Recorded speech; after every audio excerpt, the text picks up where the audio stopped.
Hi everyone, welcome to our channel mining technical. आज के इस वीडियो में हम लोग 2021 में conducted second class major certificate examination unrestricted का डिटेल सॉल्यूशन डिस्कस करेंगे विथ रेफरेंस नंबर।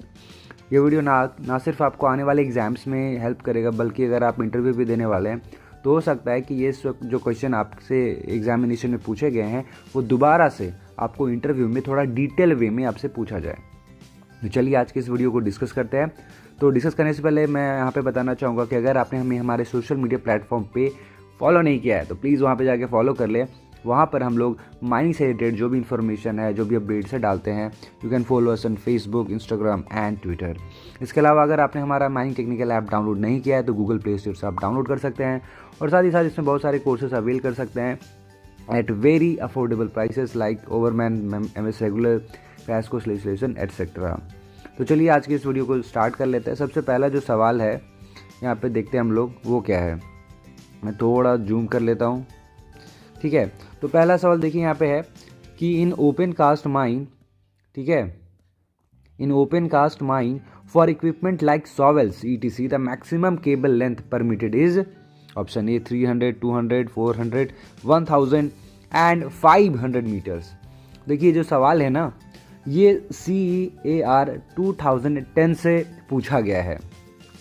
अगर आप पढ़ते हैं रेगुलेशन नंबर 107 का सब रेगुलेशन नंबर 8 किसका, CEAR 2010 का, उसमें बताया गया है कि जो सॉवेल है वो एक HEMM है। तो HEMM का जो मैक्सिमम केबल लेंथ है, फ्लेक्सिबल केबल लेंथ है, वो 300 मीटर है। आप देख सकते हैं यहाँ पे, मैं आपको रेफरेंस भी दिखा देता हूँ कि ये है वो सब रेगुलेशन 8। आप देख सकते हैं यहाँ पे रेगुलेशन 107 है, इसका सब रेगुलेशन 8 है। इसमें बोला गया है कि फ्लेक्सिबल केबल एक्सीडिंग 100 मीटर्स, मैं कलर चेंज कर लेता हूँ, ठीक है, in length shall not be used with any portable और ट्रांसपोर्टेबल एपरेटस। मतलब जो मैक्सिमम केबल लेंथ होगा, फ्लेक्सिबल केबल लेंथ होगा किसी ट्रांसपोर्टेबल और पोर्टेबल या फिर पोर्टेबल एपरेटस का, वो 100 मीटर ही हो सकता है। हाउएवर अगर आप कोई फ्लेक्सिबल केबल इस्तेमाल कर रहे हैं विथ किसी coal cutting machine, cutter loader, AFC जो कि लॉन्गवाल में इस्तेमाल होता है, साथ ही साथ shuttle car, Lord hall dumper यानी LSD, कटर लोडर डेवलपमेंट में इस्तेमाल हो रहा हो या फिर डिप्लेरिंग ऑपरेशन में इस्तेमाल हो रहा हो, 250 मीटर मैक्सिमम आप यूज कर सकते हैं फ्लेक्सिबल केबल का लेंथ। सिमिलरली यहाँ पे बताया गया कि आप अगर किसी ओपन कास्ट माइंस में HEMM चला रहे हैं जो कि इलेक्ट्रिसिटी से ऑपरेटेड है, तो ऐसे HEMM के लिए आप मैक्सिमम जो केबल लेंथ है वो 300 मीटर रख सकते हैं, यहाँ पे बताया गया है। सिमिलरली अगर आप बकेट व्हील एक्सकावेटर इस्तेमाल करते हैं जो कि 11 kV पे ऑपरेट होता है, ठीक है, तो उसके लिए आप मैक्सिमम जो केबल लेंथ है ना फ्लेक्सिबल केबल, वो 1000 मीटर तक रख सकते हैं। तो ये हुआ क्वेश्चन नंबर 1। चलिए वापस से क्वेश्चन नंबर 2 पे आते हैं हम लोग। ये है क्वेश्चन नंबर 2।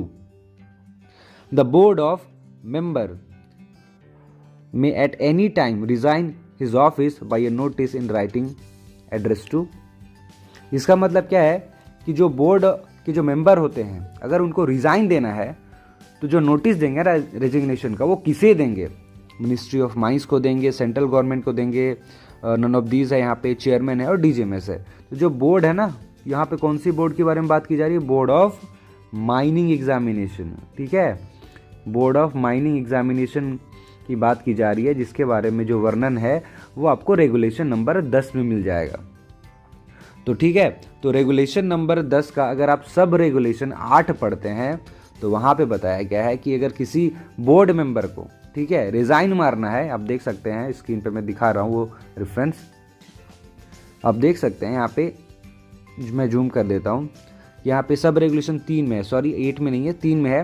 बोला गया है कि every member of the board other than its chairman shall hold office for a period of 3 years from the date of appointment और until his successor is appointed whichever is letter.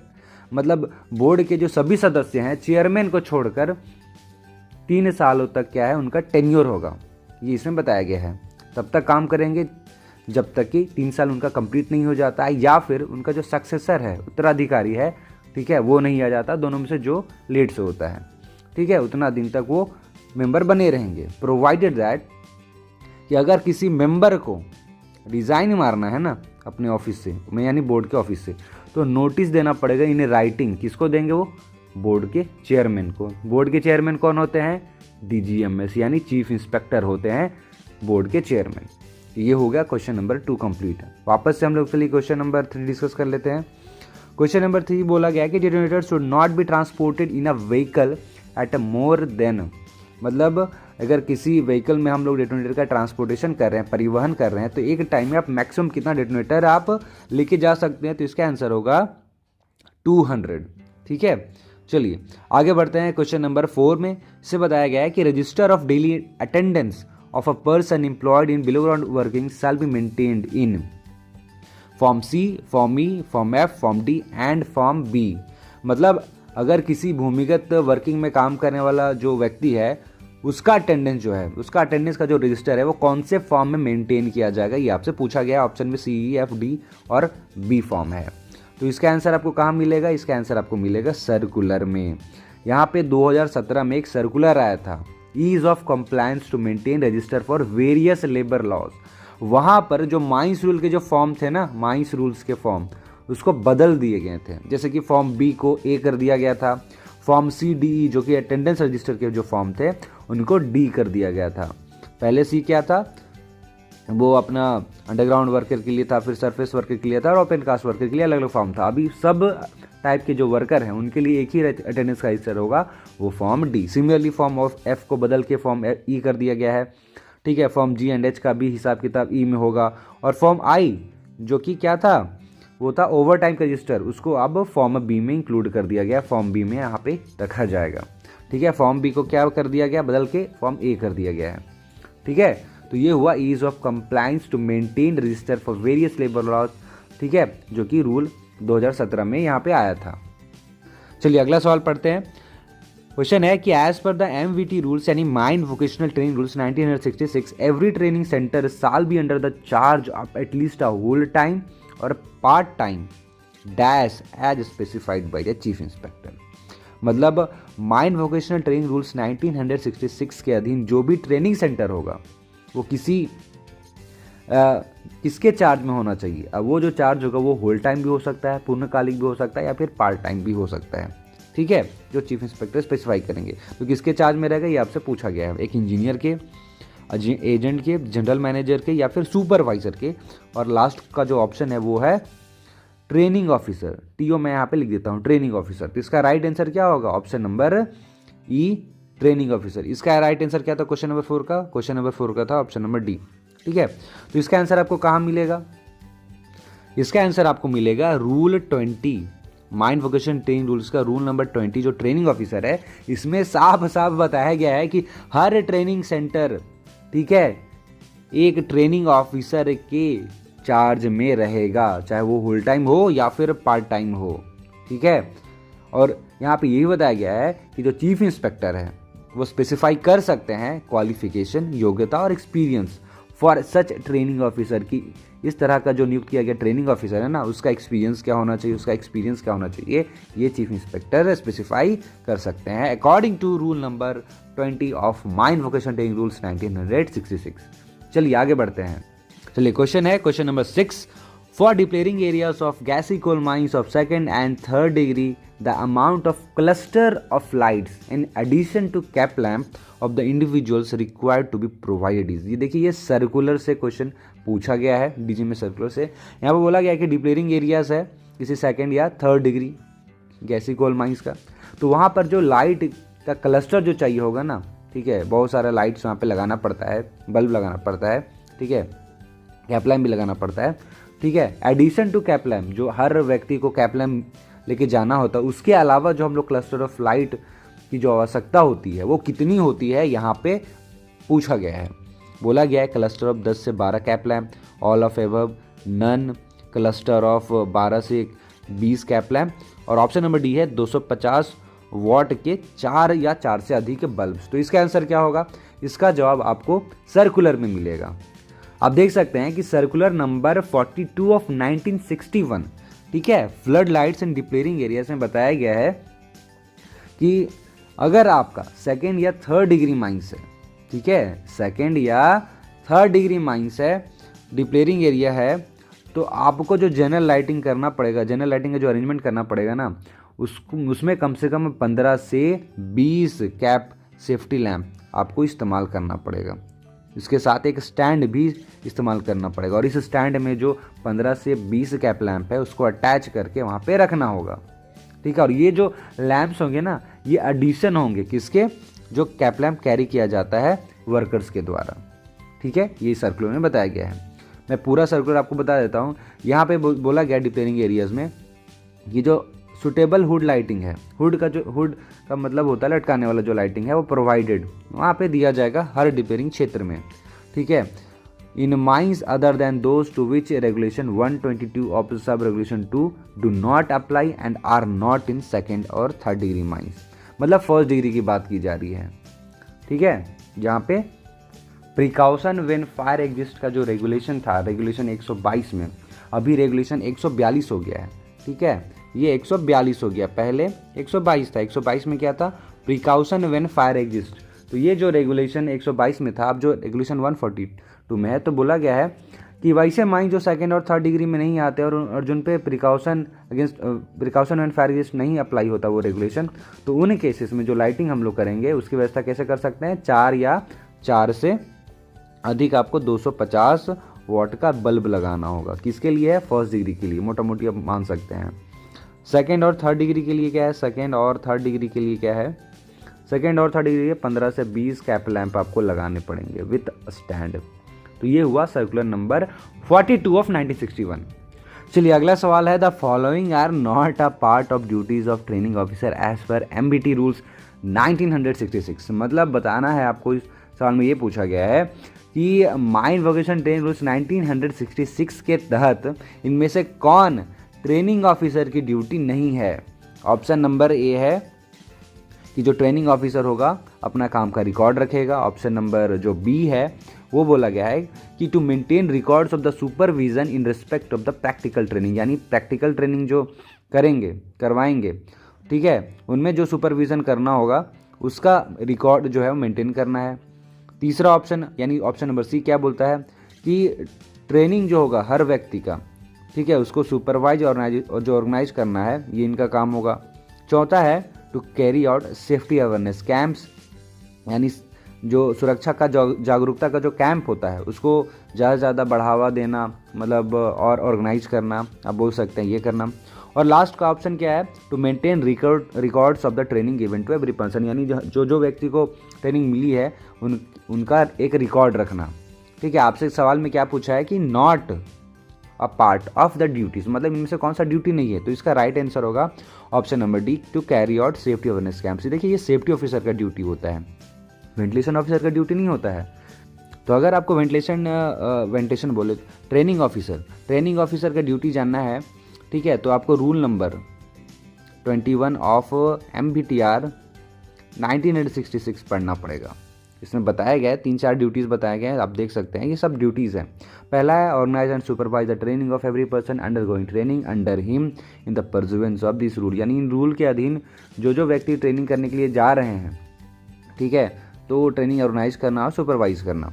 दूसरा, maintain records of the training given to every person and to furnish weekly reports to the manager on the progress of the persons undergoing the training, यानी जो person training जिनको दिया जा रहा है, ठीक है, तो उन हर हफ्ता यानी वीकली क्या करना कि जो रिपोर्ट है मैनेजर को भेजना कि उनका प्रोग्रेस क्या है, जो पर्सन ट्रेनिंग कर रहे हैं, ठीक है, जिस माइंस से वे आए हैं उस माइंस के मैनेजर को उस व्यक्ति की, ठीक है, जहाँ से वो आया है उसका डिटेल भेजना, उसका प्रोग्रेस भेजना कि ट्रेनिंग जो है उसका कैसा चल रहा है। तीसरा, maintain records of the supervision in respect of practical training on actual operation, ठीक है, यानी एक्चुअल ऑपरेशन जब होता है ट्रेनिंग का तो उस समय जो ट्रेनिंग करते हैं वर्कर्स, तो उसके लिए जो सुपरविजन करते हैं ना उसका रिकॉर्ड मेंटेन करना। और चौथा है to discharge such other duties as may be necessary for to proper compliance of this rule, यानी अदर ड्यूटीज भी करना, ठीक है, जो कि इन रूल्स के अधीन, ठीक है, इन रूल्स का अनुपालन करने के लिए जरूरी है, तो कोई दूसरा काम भी ऐसा वो कर सकते हैं। बट कहीं भी सेफ्टी अवेयरनेस कैंप्स के बारे में ड्यूटीज ऑफ ट्रेनिंग ऑफिसर के बारे में नहीं है, ये सेफ्टी ऑफिसर का काम है। ठीक है, नेक्स्ट क्वेश्चन है question number 8, representative factor of dust plan is none. Option number B not more than 2000:1, option number C not less than 2000:1, option number D not less than 1200:1। ठीक है, and option number is not more than 1200:1। तो इनमें से जो right answer होगा वो option number सी होगा, not less than 2000:1। कैसे आप देख सकते हैं रेफरेंस।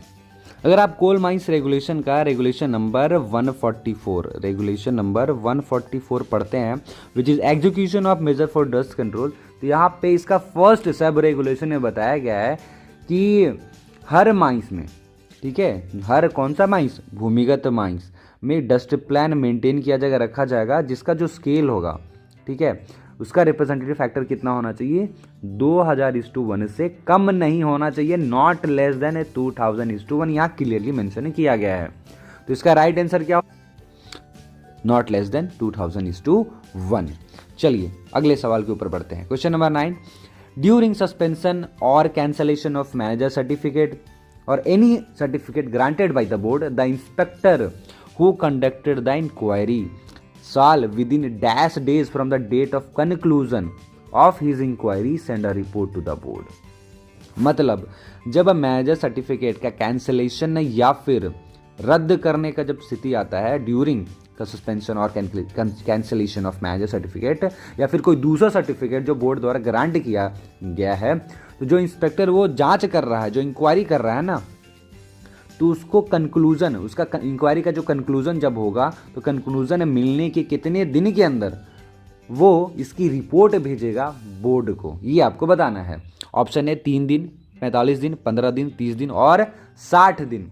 इसका राइट आंसर होगा ऑप्शन नंबर सी 15। कैसे देख लेते हैं, इसके बारे में आपको डिटेल कहाँ मिलेगा, ये आपको मिलेगा regulation number 24 of coal mines regulation 2017। यहाँ पे देखिए, यहाँ पे बताया गया है सस्पेंशन और cancellation of manager certificate, surveyor certificate, ओवरमैन certificate, Sardar certificate, engine driver certificate और गैस सेटिंग सर्टिफिकेट। तो यहाँ पे मैं पूरा बता देता हूँ। यहाँ पे बोला गया है कि on the basis of a report of inspector, the regional inspector is of the opinion that the holder of manager certificate और जो अदर सर्टिफिकेट है इज इनकम्पिटेंट।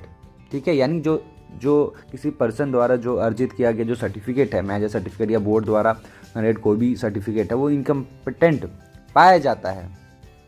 ठीक है, कैसे पाया जाता है, इंस्पेक्टर जो रिपोर्ट भेजते हैं उसके आधार पे, या फिर रीजनल इंस्पेक्टर को अगर लगता है तो, या फिर गिल्टी ऑफ नेग्लिजेंस, ठीक है, अनदेखी करते हैं, या फिर misconduct in the performance of his duty under act, यानी जो अपना जो ड्यूटीज़ है एक्ट और रेगुलेशन के अधीन उसको मिसकंडक्ट करते हैं, ढंग से पालन नहीं करते हैं, अवहेलना करती हैं। ठीक है, तो फिर क्या करेंगे, रीजनल इंस्पेक्टर जो हैं, ठीक है, रीजनल इंस्पेक्टर जो है वो बोर्ड को नोटिफाई करेंगे। इसमें यही बोला गया है कि जो बोर्ड है, ठीक है, on the report of regional inspector under sub regulation 1, यानी जो रीजनल इंस्पेक्टर ने रिपोर्ट दिया है बोर्ड को, ठीक है, उसके बेसिस पर कोई इंस्पेक्टर को ऑथराइज कर सकते हैं जिनकी रैंक, ठीक है, इंस्पेक्टर की रैंक से कम नहीं होनी चाहिए, ठीक है, to hold inquiry of such person, कि जो उनका जो नेग्लिजेंस हुआ है कि नहीं हुआ है, ठीक है, या फिर मिसकंडक्ट तो नहीं हुआ है, या फिर जो सर्टिफिकेट है वो इनकॉम्पिटेंट तो नहीं है। यानी आप बोल सकते हैं कि जो पर्सन है वो फिट है कि नहीं है ऐसे सर्टिफिकेट को होल्ड करने के लिए, इसकी ये ऑथराइज कर सकते हैं किसी इंस्पेक्टर को इंक्वायरी करने के लिए। ठीक है, तो यहाँ पर क्या बोला गया है कि the inspector who conducted the inquiry, यही आपका क्वेश्चन था यहाँ से, सब रूल नंबर 3 ऑफ रेगुलेशन। ठीक है, 24। ठीक है, तो यहाँ पे बोला गया है कि जो इंस्पेक्टर इंक्वायरी कंडक्ट कर रहा है वो 15 दिन के भीतर, कब से 15 दिन, जब उसको कंक्लूजन मिल गया है उसके इंक्वायरी का, 15 दिन के भीतर बोर्ड को रिपोर्ट भेजेगा। किसके साथ, जो उसका फाइंडिंग्स है, जो नोट्स एविडेंस का, ठीक है, एविडेंस का जो नोट्स है वगैरह, वो सारा जो रिलेवेंट रिकॉर्ड है वो बोर्ड को भेजेगा। वो कौन, इंस्पेक्टर जिसको ऑथराइजेशन मिला है इंक्वायरी करने के लिए। तो ये हुआ आपका आंसर, 15 डेज। ठीक है, चलिए आगे बढ़ते हैं। क्वेश्चन नंबर 10 में क्या पूछा गया है कि water and air pollution acts were declared in the year dash, यानी वायु और जो जल है प्रदूषण जो कंट्रोल एक्ट से हैं वो कब डिक्लेयर किए गए थे इंडिया में? 1974, 86, 72, 82, 70, 80, 75, 85, 74 और 81। इसका राइट आंसर है ऑप्शन नंबर ई 1974 एंड 1981। ठीक है, कैसे, इसको भी डिटेल में जानेंगे। देखिए पॉल्यूशन जो है वो एक बहुत इम्पॉर्टेंट पॉल्यूशन जो लॉज है वो एक बहुत इम्पॉर्टेंट बन चुका है अभी इंडस्ट्रीज़ के लिए। ठीक है, ताकि जो इंडस्ट्री है वो पॉल्यूशन का जो क्रिएशन है वो कम कर सके। ठीक है, और कैसे कम कर सके? क्योंकि इन जो पोल्यूशन लॉज हैं उनमें क्या है, स्टैंडर्ड सेट किया गया है कि आप इतना से ज़्यादा जो इफ्लुएंट हो गया या फिर जो एयर में जो आप जो डिस्चार्ज कर रहे हैं हार्मफुल गैसेस, इस लिमिट से ज़्यादा नहीं कर सकते हैं। ठीक है, तो ये काफ़ी इंपॉर्टेंट चीज़ है पोल्यूशन लॉ बनाना। ठीक है, इसमें साथ ही साथ ये भी इसमें यही बताया गया है कि अगर इन पोल्यूशन लॉज को अगर कोई डिसोबीडियंस करता है, मतलब अवहेलना करता है, तो इसके कारण क्या इंडस्ट्री बंद भी की जा सकती है। इतना पावरफुल ये लॉज होता है। और साथ ही साथ जो मैनेजमेंट है ना, उसके अगेंस्ट क्रिमिनल प्रोसिक्यूशन भी स्टार्ट किया जा सकता है। ठीक है, तो मेनली यहाँ पे अगर हम लोग पोल्यूशन की बात करते हैं तो there are 3 main laws, 3 main laws हैं। ठीक है, फर्स्ट में कौन सा है? The air prevention and control of pollution act 1981, यानी एयर के लिए कौन सा? 1981। उसके बाद कौन सा लॉ है? The water prevention and control of pollution act 1974। 74 का कौन सा एक्ट है? वाटर वाला एक्ट है 1974।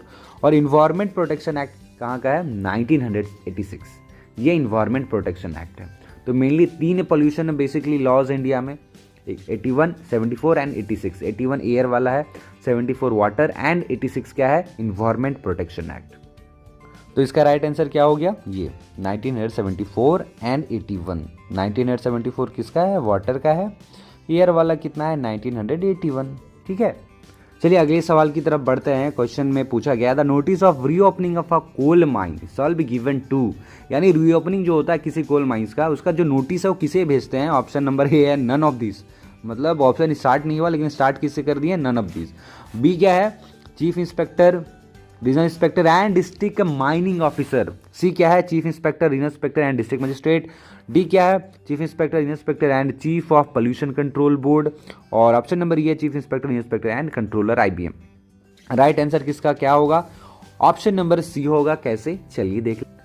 नोटिस ऑफ रीओपनिंग ये रेगुलेशन नंबर 6 में आपको मेंशन किया गया, रेगुलेशन नंबर 6 ऑफ CMR 2017।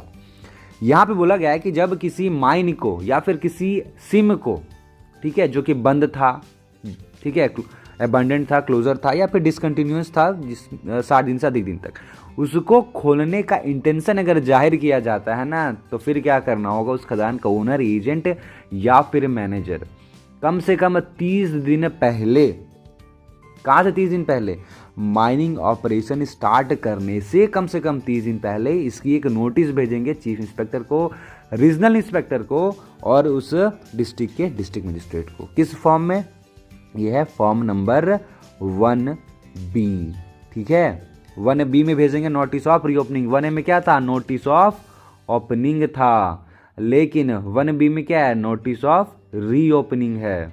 ठीक है, ये आप याद कर लीजिएगा। और साथ ही जब माइंस खुल जाएगा, रीओपन हो जाएगा ना, तो ओनर, एजेंट या फिर मैनेजर को बताना भी है, फोर्थविथ कम्युनिकेट भी करना है तुरंत एक्चुअल डेट ऑफ रीओपनिंग, यानी कब एक्चुअली माइंस रीओपन हुआ, किसको करना है? चीफ इंस्पेक्टर, इंस्पेक्टर और डिस्ट्रिक्ट मजिस्ट्रेट को। तो ये हुआ notice of opening regulation number. तो इसका आंसर क्या हो गया? Option number C. चलिए आगे बढ़ते हैं। Question number 12, adult means a person who has completed. Adult का मतलब क्या होगा? जिसकी एज कितनी कंप्लीट हो जानी चाहिए? 18, 19, 23, नन और 20। तो इसका जवाब आपको मिलेगा माइंस एक्ट के डेफिनेशन में। अब देख सकते हैं माइंस एक्ट का ये डेफिनेशन है। डेफिनेशन का देखिए यहाँ पे सब सेक्शन, सेक्शन नंबर 2 का सब सेक्शन B, 1 का B, ठीक है, 1 का B में बताया गया है कि adult means a person who has completed his 18 year, यानी जो 18वां साल जिसने कंप्लीट कर लिया है उस व्यक्ति को हम लोग क्या बोलेंगे? एडल्ट बोलेंगे। चलिए अगले सवाल की तरफ बढ़ते हैं।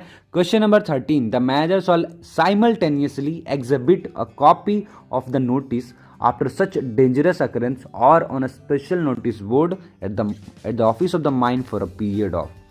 बेसिकली ये जो रेगुलेशन है ये जो क्वेश्चन है ना, वो रेगुलेशन नंबर 8 से रिलेटेड है, नोटिस ऑफ एक्सीडेंट। उसमें बोला गया है कि जब किसी माइंस में एक्सीडेंट होती है, serious body injury, fatal death होती है या डेंजरस अकरेंस होता है, तो तुरंत क्या करते हैं कि खदान का जो नोटिस बोर्ड है ना, उस पर नोटिस ऑफ एक्सीडेंट चिपका देते हैं नोटिस बोर्ड में, ठीक है, उसका नोटिस। तो ये जो हम लोग नोटिस बोर्ड चिपकाएंगे ना नोटिस बोर्ड में, वो आपको बताना है कि कितने दिन तक एटलीस्ट आपको माइंस का जो नोटिस बोर्ड उसमें चिपका के रखना है। 15 दिन, जिस दिन आप एग्जिबिट की डेट, जिस दिन से आपने लगाया उस दिन से, 3 दिन, 14 दिन तक, 7 दिन तक और 30 दिन तक। 15, 3, 7, 14 और 30। इसका जो राइट आंसर होगा ना, वो होगा ऑप्शन नंबर सी, 14 दिन तक। कैसे? आइए रेगुलेशन नंबर 8 थोड़ा सा रिकैप कर लेते हैं।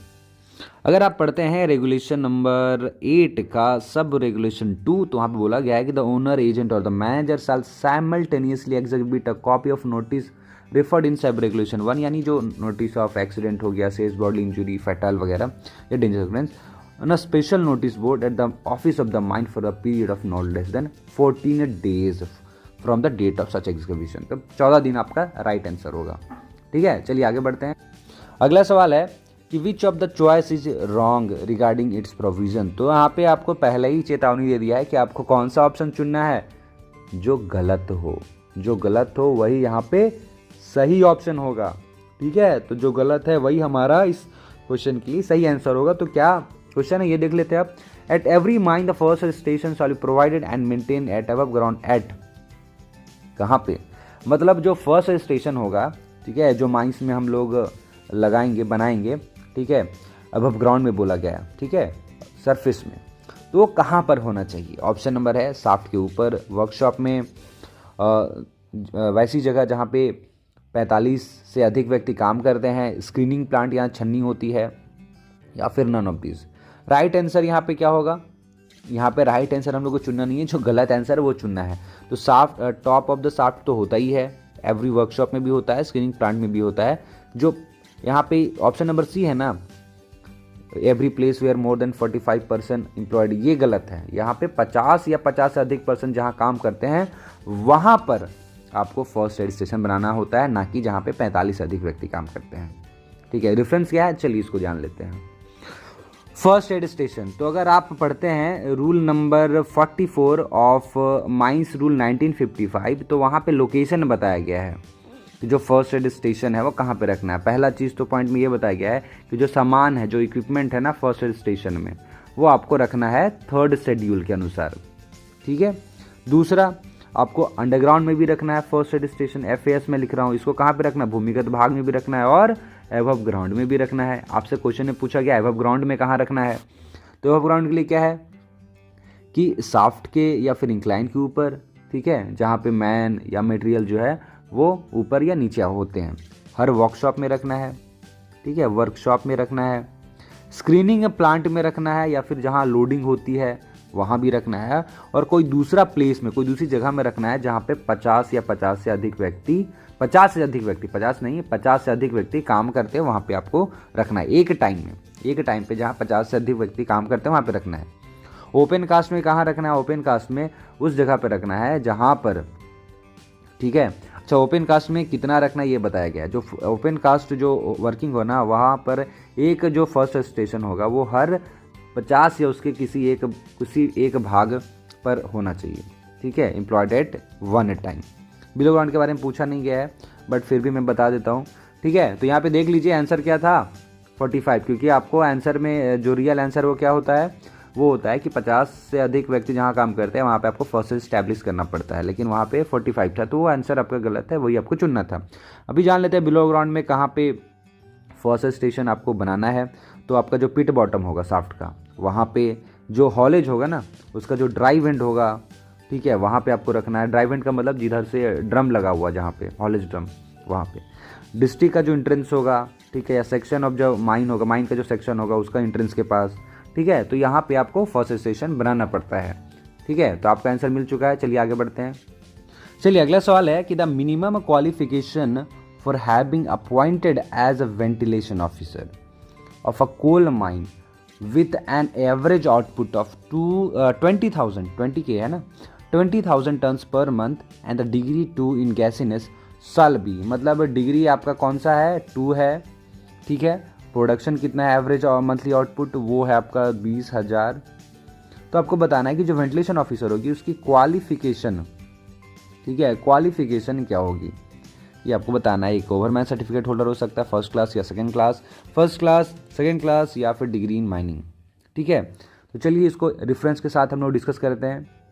तो जो आपका क्वालिफिकेशन अपॉइंटमेंट जो वेंटिलेशन ऑफिसर है ना वो रेगुलेशन में मिलेगा, regulation number 30 qualification and appointment of ventilation officer, ये आपको कहाँ मिलेगा, रेगुलेशन नंबर 31।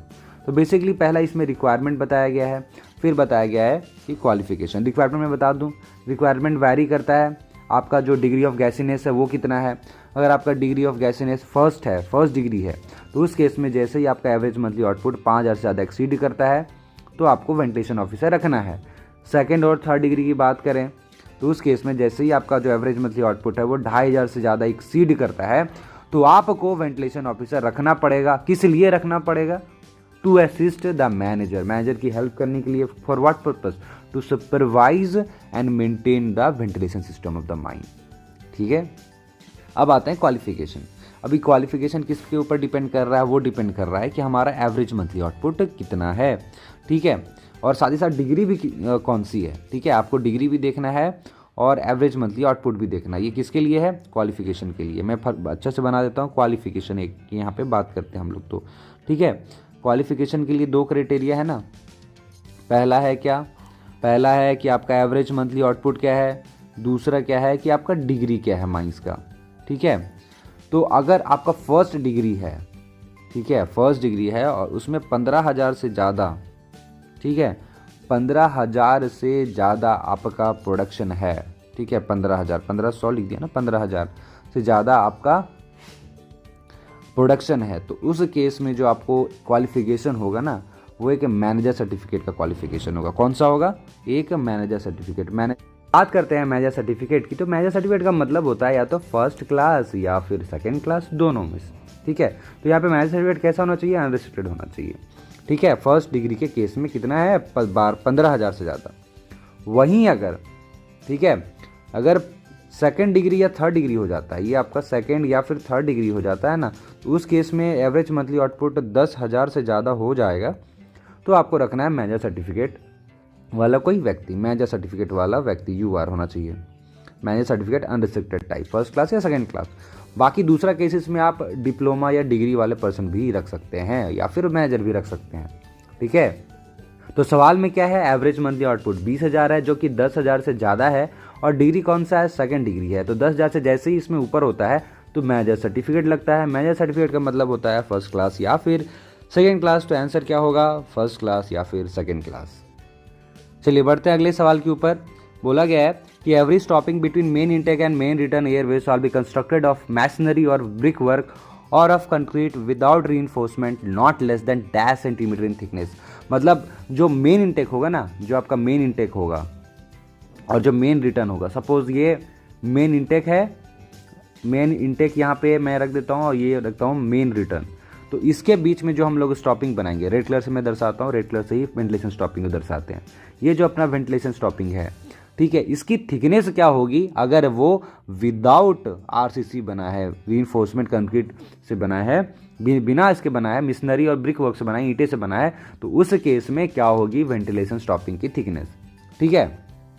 तो यहाँ पे ये है कि अगर आपका वेंटिलेशन स्टॉपिंग विथ RCC है तो आपका 15 सेंटीमीटर होना चाहिए, विदाउट RCC है तो उस केस में आपको 25 सेंटीमीटर से कम नहीं होना चाहिए ये थिकनेस। तो आंसर क्या होगा, ऑप्शन नंबर ई।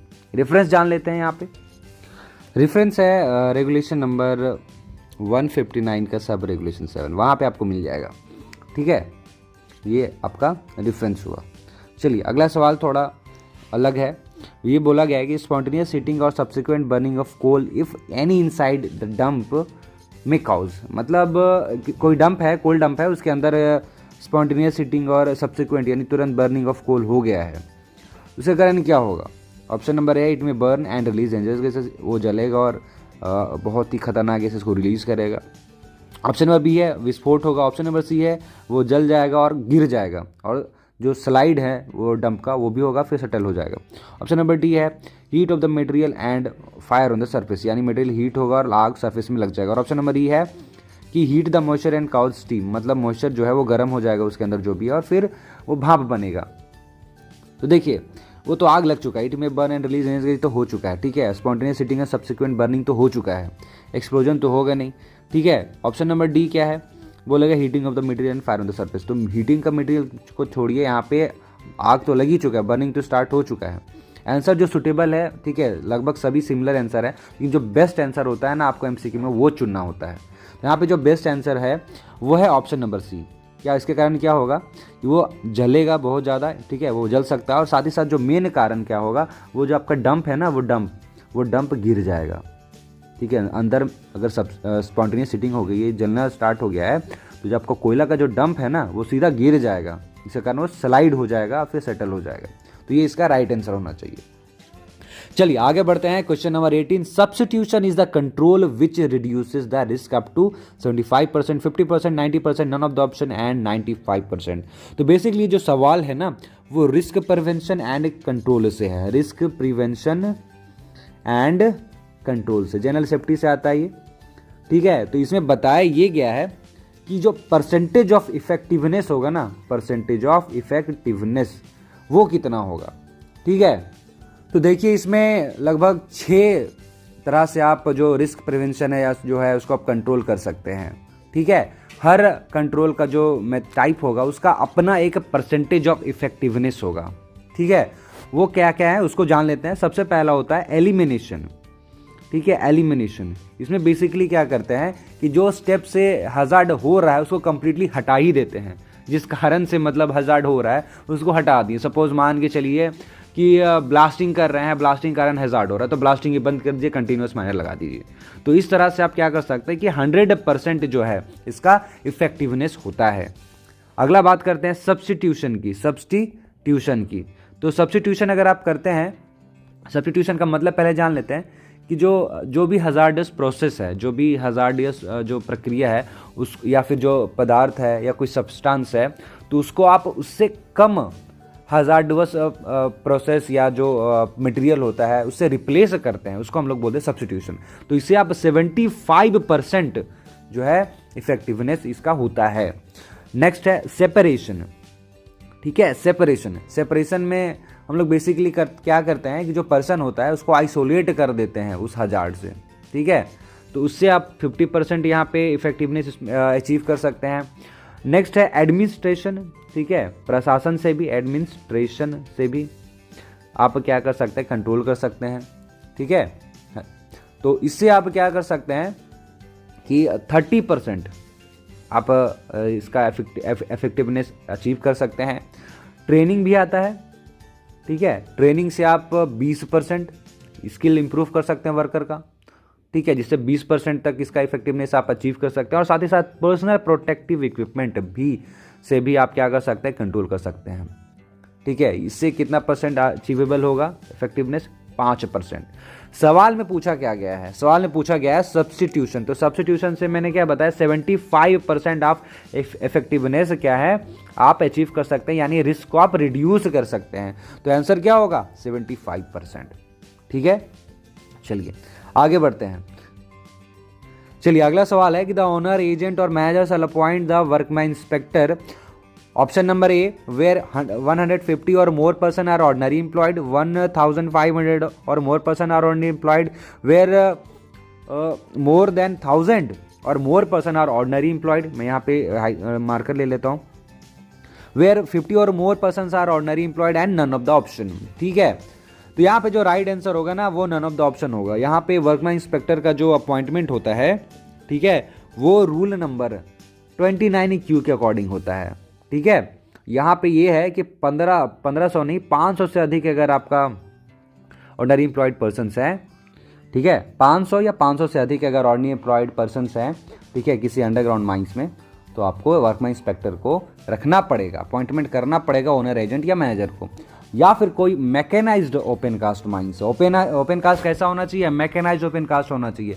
तो उस केस में जो ऑर्डिनरी एम्प्लॉयड पर्सन की संख्या है वो कितना होना चाहिए? 100 या 100 से ज़्यादा। तो ना ही यहाँ पे 100 या 100 से ज़्यादा है, ना ही 500 या 500 ज़्यादा है। तो आंसर क्या होगा? None of the option. ठीक है, चलिए बढ़ते हैं आज के लास्ट सवाल के ऊपर, जो कि है क्वेश्चन नंबर 20। ठीक है, आगे आने वाले वीडियोस में मैं सभी जो क्वेश्चन है उसको कवर कर दूंगा पार्ट वाइज। ठीक है, तो आज का जो लास्ट सवाल है वो ये है कि a minor injury is defined as the injury other than serious body injury और reportable injury which result in the enforced absence from work of the person injured for a period at least exceeding dash. मतलब यहाँ पे बोला गया है कि minor injury का definition में बोला गया है कि अगर माइनर इंजरी का डेफिनेशन क्या है? वैसा इंजरी जो कि सीरियस बॉडी या रिपोर्टेबल इंजरी नहीं होना चाहिए, जिसके कारण कोई व्यक्ति ड्यूटी में एब्सेंट करने को मजबूर हो जाता है। ठीक है, कितना समय तक या कितना दिन तक या कितना घंटे तक? ऑप्शन है 36 घंटा, 72 घंटा, 24 घंटा, 48 घंटा या 18 घंटा। कम से कम कितना घंटे तक वो इन्फोर्स हो जाता है एब्सेंट मारने के लिए। ठीक है, तो ये इसका जो राइट आंसर होगा ना वो 24 आवर्स होगा। ठीक है, जो माइनर इंजरी है वो तभी डिफाइन होगी जब उसके कारण जो एब्सेंट है ना वो इन्फोर्स एब्सेंट 24 घंटे से ज़्यादा करना पड़े, तब हम लोग उसको बोलेंगे माइनर इंजरी। ठीक है, तो ये हुआ इस वीडियो का एंड। ठीक है, आज के इस वीडियो का यहाँ पे एंड करते हैं। अगर आपको ये वीडियो अच्छा लगा तो प्लीज़ इस वीडियो को फेसबुक, इंस्टाग्राम और यूट्यूब पे भी आप शेयर कर सकते हैं। अगर आपके मन में कोई भी डाउट है या फिर सुझाव है तो प्लीज़ आप हमें कमेंट में बता सकते हैं। और अगर आपने अभी तक हमारे चैनल को सब्सक्राइब नहीं किया है तो प्लीज़ हमारे चैनल को सब्सक्राइब कर लीजिए। मिलते हैं अगली वीडियो में। टिल देन एज ऑलवेज, जय हिंद, जय भारत।